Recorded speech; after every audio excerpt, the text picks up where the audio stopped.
ಶಾಂತಿ. Date ಆಗಿದೆ 29/5/1970. ಅವ್ಯಕ್ತ ಬಾಪ್ ದಾದಾ ಮಧುಬನ. ಅವ್ಯಕ್ತ ಮುರಳಿ ಮಹಾವಾಕ್ಯ ಆಗಿದೆ, ಸಮೀಪ ರತ್ನೋ ಕಿ ನಿಶಾನಿಯ. ಸಮೀಪ ರತ್ನ ಅಂದರೆ ಬಾಬಾನ ಸಮೀಪ ಯಾವ ಆತ್ಮಗಳಿರ್ತಾರೋ ಅವುಗಳಿಗೆ ಬಾಬಾ ರತ್ನಗಳು ಅಂತ ಹೇಳ್ತಾರೆ. ಅವರ ಲಕ್ಷಣ ಏನಾಗಿರ್ತದೆ? ಸಮಯ ಕಿತ್ನಾ ಸಮೀಪ ಪಹುಂಚಾ ಹುವಾ ದಿಖಾಯಿ ಪಡ್ತಾ ಹೈ. ಸಮಯ ಎಷ್ಟೊಂದು ಸಮೀಪಕ್ಕೆ ಬಂದಿದೆ ಅನ್ನೋದು ಕಾಣಿಸ್ತದೆ. ಹಿಸಾಬ್ ನಿಕಾಲ್ ಸಕ್ತೆ ಹೋ? ಲೆಕ್ಕ ತೆಗಿತೀರೇನು ಅಂತಾರೆ ಬಾಬಾ. ಸಮಯ ಎಷ್ಟು ಸಮೀಪ ಬಂದಿದೆ ಅನ್ನೋದು ಕಾಣಿಸ್ತಿದೆಯಾ, ಅದರ ಲೆಕ್ಕ ತೆಗಿತೀರೇನು? ಭವಿಷ್ಯ ಲಕ್ಷಣ ಕೆ ಸಾಥ್ ಸಂಪೂರ್ಣ ಸ್ವರೂಪ ಕಾ ಲಕ್ಷಣ ಭೀ ಸಾಮ್ನೆ ರಹತಾ ಹೈ. ಭವಿಷ್ಯದ ಲಕ್ಷಣದ ಜೊತೆಗೆ ಸಂಪೂರ್ಣ ಸ್ವರೂಪದ ಲಕ್ಷಣ ಎದುರಿಗೆ ಬರ್ತಿದೆಯಾ ಅಂತ ಕೇಳ್ತಾರೆ ಬಾಬಾ. ಭವಿಷ್ಯದ ಲಕ್ಷಣ ಏನು? ಲಕ್ಷ್ಮೀನಾರಾಯಣ. ನಮ್ಮ ಭವಿಷ್ಯ ಏನು? ಲಕ್ಷ್ಮೀನಾರಾಯಣ ಆಗೋದು. ಆ ಲಕ್ಷಣ ಅದರ ಜೊತೆಗೆ ಸಂಪೂರ್ಣ ಸ್ವರೂಪದ ಲಕ್ಷಣ ಎದುರುಗಡೆ ಇದೆ ಏನು ಅಂತ ಕೇಳ್ತಾರೆ ಬಾಬಾ. ಸಮೀಪ ಕಾ ಲಕ್ಷಣ ಕ್ಯಾ ಹೋಗಾ? ಸಮೀಪತೆಯ ಲಕ್ಷಣ ಏನಿದೆ? ಜೈಸೆ ಕೋಯಿ ಶರೀರ छोड़ने वाले होते हैं तो कई लोगों को मालूम पड़ता है. ಹೀಗೆ ದೇಹ ಬಿಡಬೇಕಾದ್ರೆ ಕೆಲವು ಜನರಿಗೆ ಗೊತ್ತಾಗ್ತದೆ ನಾನಿನ್ನು ಶರೀರ ಬಿಡ್ತೀನಿ ಅಂತ. आप भी ऐसे अनुभव करेंगे कि यह शरीर जैसे कि अलग है. ಅವ್ರಿಗೆ ನಾನಿನ್ನು ಈ ದೇಹ ಬಿಡ್ತೀನಿ ಅಂತ ಹೆಂಗೆ ಗೊತ್ತಾಗ್ತದೋ ಹಾಗೆಯೇ ನಿಮಗೂ ಕೂಡ ಈ ದೇಹದಿಂದ ನಾನಾತ್ಮ ಭಿನ್ನ ಆಗಿದ್ದೀನಿ ಅಂತ ಅನುಭವ ಆಗ್ತದೇನು ಅಂತಾರೆ ಬಾಬಾ. ಇಸ್ಕೋ ಹಮ್ ಧಾರಣ್ ಕರ್ ಚಲಾ ರಹೇ ಹೇ. ಇದನ್ನು ನಾವು ಧಾರಣೆ ಮಾಡ್ತಾ ಇದ್ದೀವಿ, ಅದಕ್ಕೆ ಅಶರೀರಿ ಅವಸ್ಥಾ ಅಂತ ಹೇಳ್ತೀವಿ.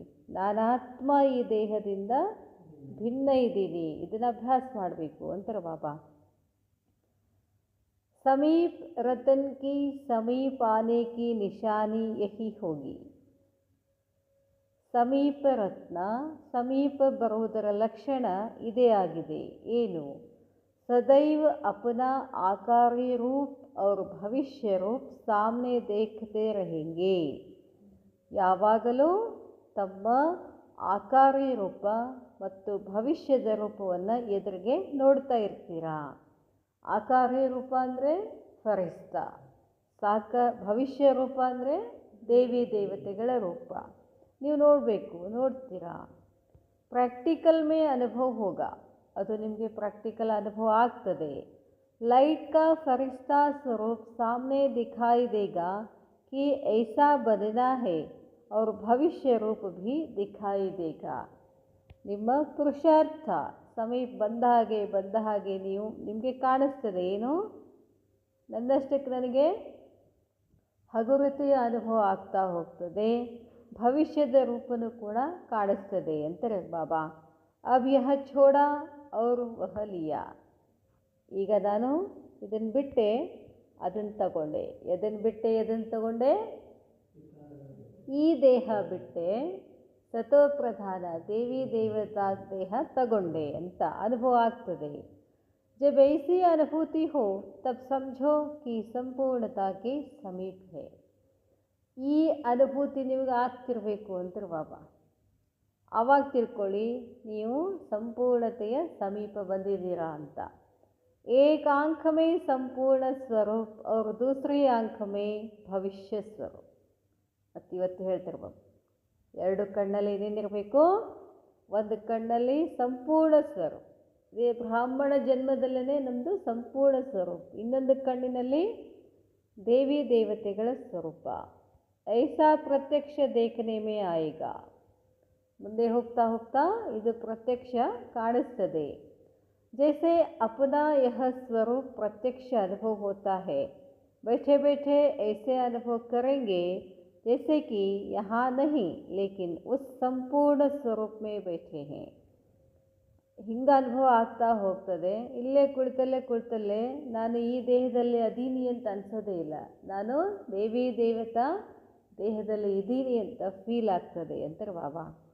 ಬಾಬಾ ಹೇಳ್ತಾರೆ, ಯಹ ಪುರುಷಾರ್ಥಿ ಶರೀರ್ ಏಕ್ದಮ್ ಮರ್ಜ್ ಹೋ ಜಾಯೇಗಾ. ಈ ಪುರುಷಾರ್ಥ ಶರೀರ ಏನಾಗ್ಬಿಡ್ತದೆ, ಮರ್ಜ್ ಆಗ್ತದೆ. ಮೊನ್ನೆ ಒಂದು ಸರ್ತಿ ಅವ್ಯಕ್ತ ಮುರಳಿ ಒಳಗೆ ಹೇಳಿದರು ಬಾಬಾ, ನಾವು ಆ ಸ್ವರೂಪದಲ್ಲಿ ಹೋದ್ವಿ ಅಂತಂದರೆ ಬೇರೆದವ್ರಿಗೆ ಈ ದೇಹ ಕಾಣಿಸೋದಿಲ್ಲ ಅಂತವ್ರಿಗೆ, ಅವ್ರಿಗೆ ಬೇರೆಯೇ ಕಾಣಿಸ್ತದೆ. ಅದಕ್ಕೆ ಮತ್ತು ಆದಿನಲ್ಲಿ ಏನಾಗ್ತದೆ. ಮತ್ತು ಮೊನ್ನೆ ಪ್ರಕಾಶಮಣಿ ದಾದಿ ತಮ್ಮ ಅನುಭವದಲ್ಲಿ ಹೇಳ್ತಾರಲ್ಲ, ಅವರು ದೊಡ್ಡ ದೊಡ್ಡ ಗಾರ್ಡನ್ದಲ್ಲಿ ಹೋಗಬೇಕಾದ್ರೆ ಏನಕ್ಕೆ ಕೃಷ್ಣನ ಸಾಕ್ಷಾತ್ಕಾರ ಆಗ್ತಿತ್ತು ಮೊದಲು, ಆಮೇಲೆ ಇಲ್ಲಿ ಬಂದ ಮೇಲೆ ಬ್ರಹ್ಮ ಬಾಬಾ ನೋಡಿದ ತಕ್ಷಣ ಅದೇ ಕೃಷ್ಣನೇ ಕಾಣಿಸ್ತಿದ್ರು. ಬ್ರಹ್ಮ ಬಾಬಾನ ಶರೀರದಲ್ಲೇನೇ ಕೃಷ್ಣನೇ ಕಾಣಿಸ್ತಿದ್ರು. ಯಾಕೆ ಕಾಣಿಸ್ತಿದ್ರು? ಬ್ರಹ್ಮ ಬಾಬಾ ಅಷ್ಟು ಸಮೀಪ ಇದ್ದರು. ಅದಕ್ಕೆ ಹೇಳ್ತಾರೆ ಬಾಬಾ, ನೀವು ಹಾಗೆ ಕಾಣಿಸ್ತೀರಾ. ಏಕ್ ತರಫ್ ಅವ್ಯಕ್ತ, ದೂಸರಿ ತರಫ್ ಭವಿಷ್ಯ. ಒಂದು ಕಡೆ ಅವ್ಯಕ್ತ ಅಂದರೆ ಆಕಾರಿ ಫರಿಸ್ತಾ ಕಾಣ್ತೀರಾ, ಇನ್ನೊಂದು ಕಡೆ ದೇವಿ ದೇವತೆಗಳ ಹಾಗೆ ಕಾಣಿಸ್ತೀರಾ. ಜಬ್ ಪಹಲೆ ಐಸಾ ಅನುಭವ ಆಪ್ ಲೋಗ್ ಕರೆಂಗೆ ತಬ್ ದೂಸರೋಂ ಕೋ ಭಿ ಅನುಭವ ಹೋಗ. ಇದು ಮೊದಲು ನಿಮಗೆ ಅನುಭವ ಆಗಬೇಕು ಅಂತಾರೆ ಬಾಬಾ, ಆಮೇಲೆ ಬೇರೆದವ್ರಿಗೂ ನೀವು ಹಾಗೆ ಕಾಣಿಸ್ತೀರಾ. ಜೈಸೆ ಏಕ್ ವಸ್ತ್ರ ಛೋಡ್ಕರ್ ದೂಸರಾ ಲಿಯಾ ಜಾತಾ ಹೇ. ಹೇಗೆ ಇವತ್ತು ಈ ಡ್ರೆಸ್ ಹಾಕ್ಕೊಂಡಿದ್ದೀನಿ, ಇನ್ನೊಂದು ಸ್ವಲ್ಪ ಹೊತ್ತಿಗೆ ಇದನ್ನು ಬಿಟ್ಟು ಇನ್ನೊಂದು ಡ್ರೆಸ್ ಹಾಕ್ಕೊಂಡು ಹೋಗ್ತೀನಿ, ಇನ್ನೊಂದು ಸ್ವಲ್ಪ ಹೊತ್ತಿಗೆ ಹೊರಗೆ ಹೋಗ್ಬೇಕಾದ್ರೆ ಇನ್ನೊಂದು ಡ್ರೆಸ್ ಹಾಕ್ಕೊತೀನಿ. ಒಂದಿನಕ್ಕೆ ಹೆಚ್ಚು ಕಡಿಮೆ 3-4 ಡ್ರೆಸ್ ಚೇಂಜ್ ಮಾಡ್ತೀವಲ್ಲ, ಹಾಗೆಯೇ ಇದನ್ನು ಡ್ರೆಸ್ ಏನು ಮಾಡಬೇಕು, ಚೇಂಜ್ ಮಾಡ್ತಾ ಇರಬೇಕು. ನಿರಾಕಾರಿ, ಆಕಾರಿ, ಸಾಕಾರಿ ಮತ್ತು ದೇವತಾ ಒಂದಂತ ಹೇಳ್ತಾರೆ ಬಾಬಾ. ಸಾಕಾರಿ, ಆಕಾರಿ, ನಿರಾಕಾರಿ, ದೇವತಾ ಸ್ವರೂಪ ಬಾಬಾ ಹೇಳ್ತಾರೆ. ಅದು ನಾವು ಇಡೀ ದಿನ ಚೇಂಜ್ ಮಾಡ್ತಾ ಇದ್ದರೆ ಬೇರೆದವ್ರಿಗೂ ಕಾಣಿಸ್ತದೆ. ವೈಸೆ ಹಿ ಅನುಭವ ಕರೆಂಗೆ ಯಹ ಮರ್ಜ್ ಹೋ ವಹ ಇಮರ್ಜ್ ಹೋಗ. ಈ ದೇಹ ಮರ್ಜ್ ಆಗುತ್ತೆ, ಆ ದೇಹ ಇಮರ್ಜ್ ಆಗ್ತದೆ. ಯಹ ಭೂಲ್ತಾ ಜಾಯೇಗ, ಈ ದೇಹವನ್ನು ಮರ್ತೇ ಬಿಡ್ತೀವಿ ಅಂತಾರೆ ಬಾಬಾ. ಇಸ್ ಅವಸ್ಥಾ ಮೇ ವಿಲ್ ಪವರ್ ಭಿ ಹೋತಿ ಹೇ. ಈ ಸ್ಥಿತಿಯಲ್ಲಿ ಇದ್ದರೆ ನಿಮಗೆ ವಿಲ್ ಪವರ್ನು ಹೆಚ್ಚಾಗ್ತದೆ. ಜೈಸೆ ವಿಲ್ ಕಿಯಾ ಜಾತಾ ಹೇನಾ, ಹೊರಗಡೆ ವಿಲ್ ಮಾಡ್ತಾರಲ್ಲ, ಅನುಭವ ಹೋತಾ ಹೇ. ಬಾಬಾ ಹೇಳ್ತಾರೆ, तो विल करने के बाद ऐसा अनुभव होता है जैसे मेरापन सभी खत्म हो गया. ಹೊರಗಡೆ ಏನು ಮಾಡ್ತಾರೆ, ಎಲ್ಲ ಮಕ್ಕಳ ಹೆಸರಿಗೆ ವಿಲ್ ಮಾಡಿರ್ತಾರೆ. ಎಲ್ಲ ಮಕ್ಕಳ ಹೆಸರಿಗೆ ವಿಲ್ ಮಾಡಿದ ತಕ್ಷಣ ನಂದೇನಿರ್ತದೆ, ನಂದೇನಾರ ಇದೇನು, ಹಂಗೆ ಇದನ್ನು ನಾವೇನು ಮಾಡಿದ್ದೀವಿ, ವಿಲ್ ಮಾಡಿದ್ದೀವಿ. ಯಾರಿಗೆ ವಿಲ್ ಮಾಡಿದ್ದೀವಿ? ಬಾಬಾಗೆ ಸಮರ್ಪಣೆ ಮಾಡಿದ್ದೀವಲ್ಲ, ಮತ್ತು ಇದು ನಂದು ಹೆಂಗೆ ಅಂತಾರೆ ಬಾಬಾ. ನಿಮ್ಮದೇನೂ ಇಲ್ಲ. ಬಾಬಾ ಹೇಳ್ತಾರೆ, ಸಭಿ ಖತಮ್ ಹೋ ಗಯಾ, ಜಿಮ್ಮೆವಾರಿ ಉತ್ತರ ಗई, ವಿಲ್ ಪವರ್ ಭಿ ಆತಿ ಹೇ ಔರ್ ಯಹ ಭಿ ಅನುಭವ ಹೋತಾ ಹೇ ಜೈಸೆ ಸಭಿ ಕುಚ್ ವಿಲ್ ಕರ್ ಚುಕೆ.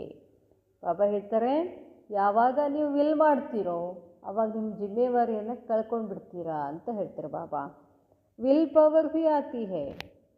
ವಿಲ್ ಪವರ್ ಅಂದರೆ ಇಚ್ಛಾಶಕ್ತಿನೂ ಬರ್ತದೆ, ಮತ್ತು ಯಹ ಭಿ ಅನುಭವ ಹೋತಾ ಹೇ, ಇದನ್ನು ಅನುಭವ ಆಗ್ತದೆ. ಜೈಸೆ ಹೇಗೆ ಎಲ್ಲವನ್ನ ವಿಲ್ ಮಾಡಿದ್ದೀವಿ, ಎಲ್ಲ ಒಪ್ಪಿಸಿಬಿಟ್ಟಿದ್ದೀವಿ. ಸಂಕಲ್ಪ ಸಹಿತ ಸಬ್ ವಿಲ್ ಹೋ ಜಾಯೆ. ಸಂಕಲ್ಪ ಸಹಿತ ಎಲ್ಲವನ್ನ ಏನು ಮಾಡಬೇಕು, ವಿಲ್ ಮಾಡಬೇಕು ಅಂತಾರೆ ಬಾಬಾ. ಶರೀರ ಕಾ ಭಾನ್ ಛೋಡನಾ ಅವ್ರ ಸಂಕಲ್ಪ ತಬ್ ಬಿಲ್ಕುಲ್ ವಿಲ್ ಕರ್ನಾ. ಬಾಬಾ ಹೇಳ್ತಾರೆ, ದೇಹ ಭಾನ ಬಿಡಬೇಕು, ಸಂಕಲ್ಪ ಅವಾಗೇನಾಗ್ತದೆ, ಬಿಲ್ಕುಲ್ ವಿಲ್ ಕರ್ನಾ ಯಹ ಹೇ ಮಾಯಿಟ್. ಯಾವಾಗ ನಾವು ಎಲ್ಲವನ್ನ ಪರಮಾತ್ಮನಿಗೆ ಸಮರ್ಪಣೆ ಮಾಡ್ತೀವೋ ಆವಾಗ ನಮ್ಮಲ್ಲಿ ಶಕ್ತಿ ಬರ್ತದೆ ಅಂತಾರೆ ಬಾಬಾ. ಫಿರ್ ಸಮಾನತಾ ಕಿ ಅವಸ್ಥಾ ಹೋಗಿ. ಎಲ್ಲವನ್ನ ಪರಮಾತ್ಮನಿಗೆ ಸಮರ್ಪಣೆ ಮಾಡಿದ ಮೇಲೆ ಏನು, ತಂದೆ ಸಮಾನ ಆಗಿಬಿಡ್ತೀವಿ, ಸಮಾನತೆ ಅವಸ್ಥೆ ಬರ್ತದೆ. ಸಮಾನತಾ ವ ಸಂಪೂರ್ಣತಾ ಏಕ್ ಬಾತ್ ಹಿ ಹೇ. ಸಂಪೂರ್ಣತೆ ಅಂದರೂ ಒಂದೇ, ಸಮಾನತೆ ಅಂದ್ರೂ ಒಂದೇ. ಅಭಿ ಯಹ ಚಾರ್ಟ್ ರಖನಾ ಹೇ, ವಹ ಚಾರ್ಟ್ ತೋ ಕಾಮನ್ ಹೇ. ಈಗ ಈ ಚಾರ್ಟ್ ಇರಬೇಕು, ಆ ಚಾರ್ಟ್ ಅಂತೂ ಕಾಮನ್ ಆಗಿದೆ. ಈ ಚಾರ್ಟ್ ಯಾವ ಚಾರ್ಟು? यह 5 तत्वों का शरीर होते हुए भी ಲೈಟ್ ಸ್ವರೂಪ್ ಅನುಭವ ಹೋಂಗೆ. ನಾನು ಈ 5 ತತ್ವಗಳ ದೇಹದಲ್ಲಿ ಇದ್ರೂ ಕೂಡ ನಾನೇನಾಗಿದ್ದೀನಿ, ಹಗರಿದ್ದೀನಿ ಅಂತ ಅನುಭವ ಆಗ್ತದೆ. ಯಾವಾಗ ಅನುಭವ ಆಗ್ತದದು? ನಾನು ಆತ್ಮ, ನಾನು ದೇಹ ಅಲ್ಲ ಅಂತ ಸ್ಪಷ್ಟ ಆಗಬೇಕು ನನಗೆ. ಆವಾಗ ನಾನೇನಾಗ್ತೀನಿ, ಹಲ್ಕ ಆಗ್ತೀನಿ. ಬಾಬಾ ಹೇಳ್ತಾರೆ, ಸುನಾಯಾ ಥಾ ನಾ ಕಿ ಲೈಟ್ ಶಬ್ದ ಕೆ ಅರ್ಥ ಮೇ ಭಿ ಅಂತರ್ ಹೋತಾ ಹೇ. ಬಾಬಾ ಹೇಳ್ತಾರೆ, ಈಗಾಗಲೇ ಮೊನ್ನೆ ವಾರದಿಂದ ಹೇಳಿದರು, ಲೈಟ್ ಅದರ ಅರ್ಥ ಹೇಳಿದರು. ಲೈಟ್ ಅಂದರೆ 2 ಅರ್ಥ, ಒಂದು ಪ್ರಕಾಶ್, ಇನ್ನೊಂದು ಹಲ್ಕಾಪನ್. ಬಾಬಾ ಹೇಳ್ತಾರೆ, अर्थ में भी अंतर होता है. लाइट अर्थात हल्कापन भी होता है और लाइट अर्थात ज्योति भी कहा जाता है. ಲೈಟ್ ಅಂದರೆ ಹಗುರತೆನೂ ಆಗುತ್ತೆ, ಲೈಟ್ ಅಂದರೆ ಪ್ರಕಾಶ ಅಂತಲೂ ಅರ್ಥ ಆಗುತ್ತೆ. ಬಿಲ್ಕುಲ್ ಹಲ್ಕಾಪನ್, ಎಷ್ಟು ಹಲ್ಕಾಪನ್ ಇರಬೇಕಂದ್ರೆ ಏಕ್ದಮ್ ಕಮಲ ಮೇಲೆ ಕೂಡುವಷ್ಟು ಹಗುರ. ಅದಕ್ಕೆ ದೇವಿ ದೇವತೆಗಳನ್ನು ಎಲ್ಲಿ ಕೂರಿಸಿದ್ದಾರೆ? ಕಮಲದ ಮೇಲೆ ಕೂರಿಸಿದ್ದಾರೆ. ಯಾಕೆ? ಅಷ್ಟು ಹಗುರು ಇರ್ತಾರೆ ಅಂತ. ಹೂವಿನಷ್ಟೇ ಹಗುರು. ಎಷ್ಟು ತಲೆ ಓಡಿಸಿರ್ಬೇಕು ನೋಡಿ. ದೇವಿ ದೇವತೆಗಳ ಸಿಂಹಾಸನ ಹೂ, ಕಮಲದ ಹೂ. ಮತ್ತು ಬಾಬಾ ಹೇಳ್ತಾರೆ, ಲೈಟ್ ರೂಪ್ ಹೋ ಚಲ್ ರಹೆ ಹೇ, ಹಮ್ ತೋ ನಿಮಿತ್ತ ಹೇ. ಬಿಲ್ಕುಲ್ ಹಲ್ಕಾಪನ್ ಅರ್ಥಾತ್ ಕಂಪ್ಲೀಟ್ ಹಲ್ಕಾಪನ್. ಅದರ ಅರ್ಥ ಏನು? ಬಾಬಾ ಹೇಳ್ತಾರೆ, ಲೈಟ್ ರೂಪ್ ಹೋ ಚಲ್ ರಹೆ ಹೇ, ನಾನು ಹಗುರಾಗಿ ಹೋಗ್ತಾ ಇದ್ದೀನಿ. ಬಾಬಾ ಹೇಳ್ತಾರೆ, ಹಮ್ ತೋ ನಿಮಿತ್ತ ಹೇ, ನಂದು ಅಂತೇನಿಲ್ಲೇ ಇಲ್ಲ, ನಾನೇನಾಗಿದ್ದೀನಿ ಇಲ್ಲೇ ನಿಮಿತ್ತ ಆಗಿದೆ. ಕರನ್ ಕರಾವನ್ ಹಾರ್ಯಾರು? ಬಾಬಾ ಮಾಡಿಸುವಾತ. ಅದಕ್ಕೆ ಹೇಳ್ತಾರೆ ಬಾಬಾ, ತೋ ಅವ್ಯಕ್ತ ರೂಪ ಮೇ ತೋ ಹರ್ ಬಾತ್ ಮೇ ಮದದ್ ಮಿಲ್ತಿ ಹೇ. ಅವ್ಯಕ್ತ ರೂಪದಲ್ಲಿ ಪ್ರತಿಯೊಂದು ಮಾತಿನಲ್ಲಿ ನಿಮಗೇನು ಸಿಗ್ತದೆ? ಸಹಾಯ ಸಿಗ್ತದೆ ಅಂತ ಬಾಬಾ ಹೇಳ್ತಾರೆ. ಬಾಬಾ ಹೇಳ್ತಾರೆ, ತೀವ್ರ ಪುರುಷಾರ್ಥಿಗೆ ಕ್ಯಾ ಲಕ್ಷಣ ಹೋತೆ ಹೇ?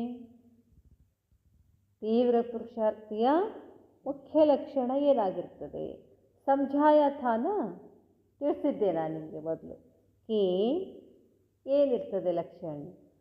ಫರ್ಮಾನ್ ಬರ್ದಾರ್ ಕಿಸ್ಕೋ ಕಹಾ ಜಾತಾ ಹೈ? ಆಜ್ಞಾಕಾರಿ ಮಕ್ಕಳು ಅಂತ ಯಾರಿಗೆ ಹೇಳಲಾಗ್ತದೆ? ಜಿಸ್ಕಾ ಸಂಕಲ್ಪ ಭೀ ಬಿಗರ್ ಫರ್ಮಾನ್ ಕೆ ನಹಿ ಚಲ್ತಾ. ಬಾಬಾ ಹೇಳ್ತಾರೆ, ಯಾರಿಗೆ ಆಜ್ಞಾಕಾರಿ ಮಕ್ಕಳು ಅಂತ ಹೇಳ್ತಾರಂದರೆ, ಸಂಕಲ್ಪನೂ ಕೂಡ ತಂದೆ ಆಜ್ಞೆ ಅಂತಲೇ ಮಾಡಬೇಕು ಅಂತ ಹೇಳ್ತಾರೆ ಬಾಬಾ. बिगर फरमान के नहीं चलता. ऐसे फरमान बरदार को ही तीव्र पुरुषार्थी कहा जाता है. ಬಾಬಾ ಏನು ಸಂಕಲ್ಪ ಮಾಡಂತ ಹೇಳಿದಾರೋ ಅದನ್ನೇ ಸಂಕಲ್ಪ ಮಾಡಬೇಕು. ಅವ್ರಿಗೆ ಪುರುಷಾರ್ಥಿ. ಎಂಥ ಪುರುಷಾರ್ಥಿ? ತೀವ್ರ ಪುರುಷಾರ್ಥಿ. सर्वशक्तिमान बाप के बच्चे जो शक्तिमान है, उनके आगे माया भी दूर से ही सलाम कर विदाई ले लेती है. ಬಾಬಾ ಹೇಳ್ತಾರೆ, ಸರ್ವಶಕ್ತಿಮಾನ್ ತಂದೆಯ ಮಕ್ಕಳು ಯಾರು ಶಕ್ತಿಮಾನ್ ಆಗಿರ್ತಾರೋ ಅವ್ರ ಎದುರುಗಡೆ ಮಾಯನು ಕೂಡ ದೂರದಿಂದನೇ ಏನು ಮಾಡ್ತದೆ? ನಮಸ್ತೆ ಮಾಡ್ತದೆ. ಬಾಬಾ ಹೇಳ್ತಾರೆ, ನಮಸ್ತೆ ಮಾಡಿ ಏನು ಮಾಡ್ತದೆ? ವಿದಾಯಿ ಹೇಳಿ ಹೋಗ್ಬಿಡ್ತದೆ ಅಂತಾರೆ ಬಾಬಾ. ವಲ್ಲಭಾಚಾರಿ ಲೋಗ್ ಅಪನೆ ಶಿಷ್ಯೋಂ ಕೋ ಛೂನೆ ಭೀ ನಹೀ ದೇತೆ ಹೈ. ಹೊರಗಡೆ ಈ ಬ್ರಾಹ್ಮಣ ಆಚಾರ್ಯಗಳು ಯಾರನ್ನ ಮುಟ್ಟಿಸ್ಕೊಳ್ಳೋದಿಲ್ಲ, ಅವರು ದೂರ ಇರ್ತಾರೆ. ಅದು ಕೇಳ್ತಾರೆ ಬಾಬಾ, ದೂರ ಇರೋದಂದ್ರೆ ಯಾಕೆಂದರೆ ಅವರೆಲ್ಲ ಅಪವಿತ್ರ ಇರ್ತಾರೆ, ಅದಕ್ಕೆ ಅವ್ರನ್ನ ಮುಟ್ಟಿಸ್ಕೋಬಾರ್ದು ಅಂತ ಇರ್ತದೆ ಅವ್ರಿಗೆ. ಏನು ಮುಟ್ಟಿಸ್ಕೋಬಾರ್ದು? ವ್ಯರ್ಥ ವಿಚಾರಗಳನ್ನು, ವಿಕಾರವನ್ನು, ಮಾಯನ್ನು ಒಳಗಡೆ ತೊಗೊಂಡು ಬರಲಾರ್ದು. ಅದು ಮಡಿ ಅಂತ ಹೇಳ್ತಾರೆ. ಮಡಿ ಅಂದ್ರೆ ಏನು? ಇವ್ರೇನು ಮಡಿ ಮಾಡ್ತಾರ? ಸ್ಥೂಲ ಮಡಿ ಮಾಡ್ತಾರೆ. ಸ್ನಾನ ಮಾಡಿ ಮಡಿದೆ, ಸ್ನಾನ ಮಾಡಿದೆ ಮಡಿ ಮಾಡಿದೆ. ಹಿಂಗೆ ಸ್ನಾನ ಮಾಡೋದು. ಜ್ಞಾನ ಸ್ನಾನ ಮಾಡಿ ಆತ್ಮ ಸ್ವಚ್ಛ ಆಗಬೇಕು. ಮಾಯೆಯನ್ನು ಮುಟ್ಟಿಸ್ಕೊಳ್ಳಂಗಿಲ್ಲ, ವಿಕಾರಗಳನ್ನು ಮುಟ್ಟಿಸ್ಕೊಳ್ಳಂಗಿಲ್ಲ. ಅದಕ್ಕೆ ಮಡಿ ಅಂತಾರೆ ಬಾಬಾ. ಮಡಿ ಅಂದರೆ ಇನ್ನೊಂದು ಅರ್ಥ ಸಾಯು. ಏನು ಸಾಯೋದು? ಸ್ಥೂಲ ಜಗತ್ತಿನಿಂದ ದೇಹಭಾನದಿಂದ ಸಾಯೋದು, ಅದಕ್ಕೆ ಮಡಿ ಅಂತ ಹೇಳ್ತಾರೆ. ಬಾಬಾ ಹೇಳ್ತಾರೆ, ಅಚ್ಛೂತ್ ಅಗರ್ ಛೂ ಲೇತಾ ಹೇ ತೋ ಸ್ನಾನ್ ಕಿಯಾ ಜಾತಾ ಹೇ. ಬಾಬಾ ಹೇಳ್ತಾರೆ, ಅಚ್ಛೂತ್ ಅಂದ್ರೇನು? ಅಗರ್ ಛೂ ಲೇತಾ, ಮುಟ್ಟೋದಲ್ಲ, ಛೂ ಲೇತಾ ಹೇ ಸ್ನಾನ್ ಕಿಯಾ ಜಾತಾ ಹೇ. ಯಾರನ್ನು ಮುಟ್ಟಿದ ಕೂಡಲೇ ಏನು ಮಾಡ್ತಾರೆ? ಹೋಗಿ ಮತ್ತೆ ಸ್ನಾನ ಮಾಡೋದು. यहाँ भी ज्ञान स्नान कर ऐसी शक्ति धारण करो जो अच्युत नजदीक न आए. ಅಚ್ಯುತ್ ಅಂದರೆ ಪತಿತ. ಬಾಬಾ ಹೇಳ್ತಾರೆ, ಇಲ್ಲಿನೂ ಕೂಡ ಜ್ಞಾನ ಸ್ನಾನ ಮಾಡಿ ಶಕ್ತಿಯ ಧಾರಣೆ ಮಾಡಿಕೊಂಡು ಅಚ್ಯುತ್ ನಜದೀಕ್ ನ ಆಯೆ, ಸಮೀಪ ಬರಬಾರ್ದು. ಮಾಯಾ ಭೀ ಕ್ಯಾ ಹೇ? ಅಚ್ಯುತ್ ಹೇ. ಮಾಯೆಗೆ ನಂತರ ಅಚ್ಯುತ ಅಂತ ಹೇಳ್ತಾರೆ. ಅಚ್ಛಾ